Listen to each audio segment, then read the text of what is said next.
Welcome to How I Unfucked My Life. I'm your host, Christine DeGrazia, registered nurse and founder of Calm by Intention. On this show, we bridge the gap between mindset and physiology. We're combining the raw grit it takes to change your life with the clinical science it takes to regulate your nervous system, because it takes more than just mindset to calm a body in survival mode. Let's get into today's episode. Hi everyone, welcome back to How I Unfucked My Life. I'm your host Christine, and today we're going to get real about something. Today I'm going to tell you about last night and this morning because they were ugly. It was raw, it was real, and I think you need to hear it. Because this episode is not coming from a place of having it all figured out. This episode is coming from the other side of a breakdown that happened less than 24 hours ago. And I want to talk about it while it's still fresh. Well, I can still feel it, because I think that is exactly what this podcast is supposed to be. Real, unfiltered, no fluff, no coddling. So let's get into it. Yesterday was very hard for me. I had a talk, and I love giving talks. I love it. And I usually land them every time, just about every time. Yesterday's, I didn't think I landed it. And if you've ever poured yourself into something, really given it everything you had, and then walked away feeling like it didn't connect, you know exactly what that feels like. It's deflating in a way that it's hard to describe. And then I had to drive home. 3.5 hours in the pouring rain. And I mean, it poured from the time I left until I arrived home. 3.5 hours. The end of the ride was in the dark, and I was alone with my thoughts.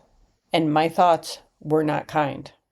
By the time I got home, I was done. I was defeated. I was pissed.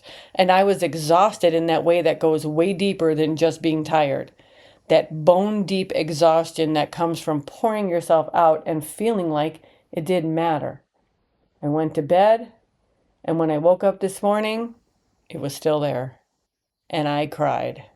And I'm not talking about a few polite tears. I'm talking about the kind of crying that comes from somewhere deep, the kind that surprises you a little when you realize how much is in there.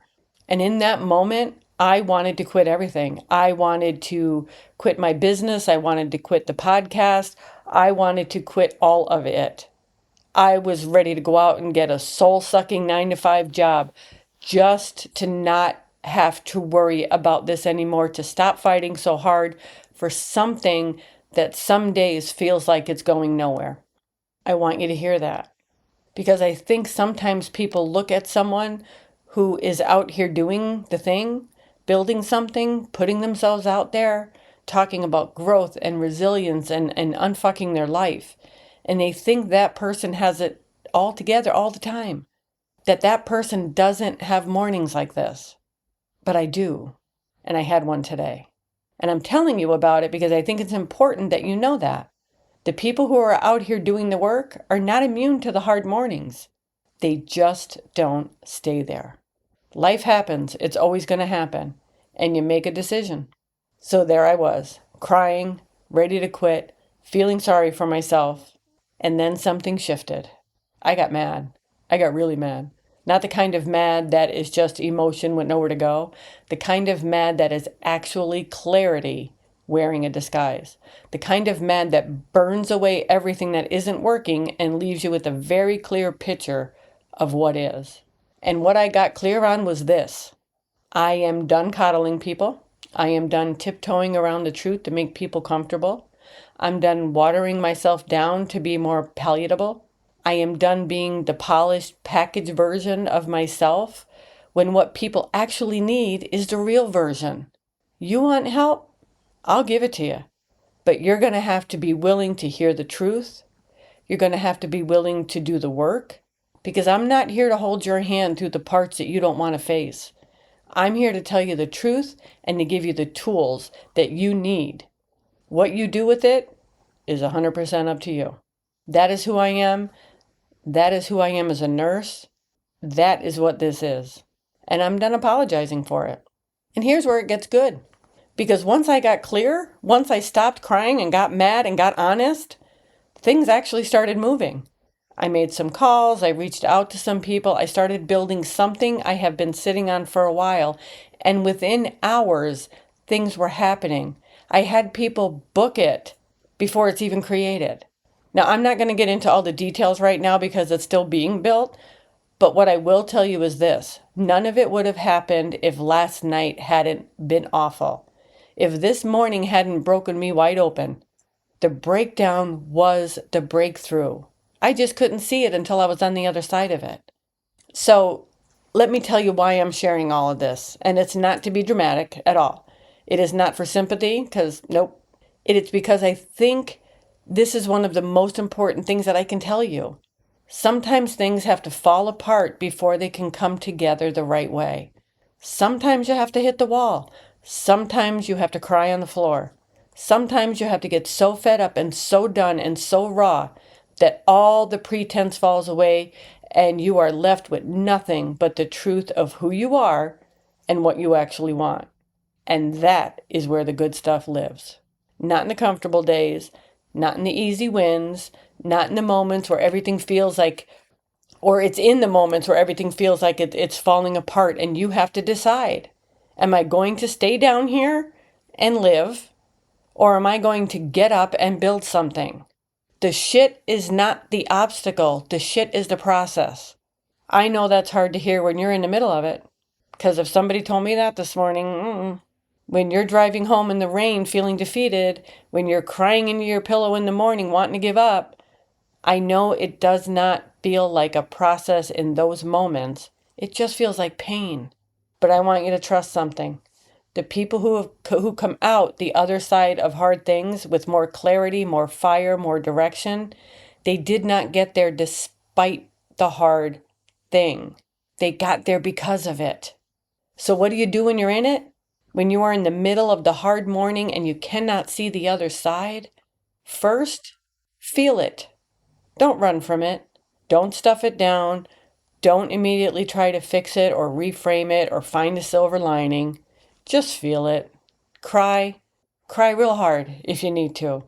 Be angry if you need to. Be defeated for a minute. Give yourself that. We're allowed to feel. But set a limit. You get to feel it, but you do not get to live there. Second, let it get you mad, because anger, real anger, is just clarity and energy that hasn't found its direction yet. When you stop feeling sorry for yourself and start feeling fired up, pay attention to what comes up. This is your truth talking.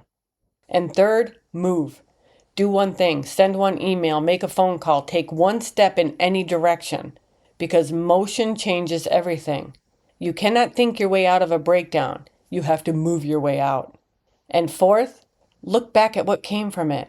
Maybe not today, maybe not this week, but at some point look back and ask yourself, what did this make possible that wouldn't have happened otherwise? Because I promise you, something did. Something always does. So I want to end with this. Yesterday had to be awful. It had to suck. The talk that didn't land, the long drive home in the rain, the defeated feeling that sat on my chest all night. This morning had to break me open. The crying, the wanting to quit, the raw, ugly honesty of sitting with myself and asking, is this what I really want? Am I really doing this the right way? It all had to happen, because without it, I would not have gotten clear. I would not have gotten honest. I would not have gotten mad in the right way. I would not have started moving in the direction that I needed to move. Yesterday and this morning had to be the shit for today to shine. And whatever you're going through right now, whatever your version of the long drive home in the rain looks like, I want you to hold on to that. Not because I'm telling you it will be okay, but because I'm telling you from the other side of a breakdown that happened this morning, it can be if you don't stay down. Feel it, get mad, get clear, and then get moving. That is how you shine. So thanks for listening to How I Unfucked My Life, and thank you for letting me be real with you today. This one came straight from the gut. No filter, no polish, just the truth of where I was last night and where I am right now. If this one hit home, share it with someone else who needs it. Give me a like and a subscribe so you don't miss the next episode. and I will see you next week. Thanks for listening to How I Unfucked My Life. I know the work is heavy, but remember, you aren't just fighting your brain, you're learning to lead your body. You have the grit to change your mindset, and you have the biology to find your peace. And every choice you make is a step towards the life that you deserve. So stop arguing with where you've been and start deciding where you're going. See you next time.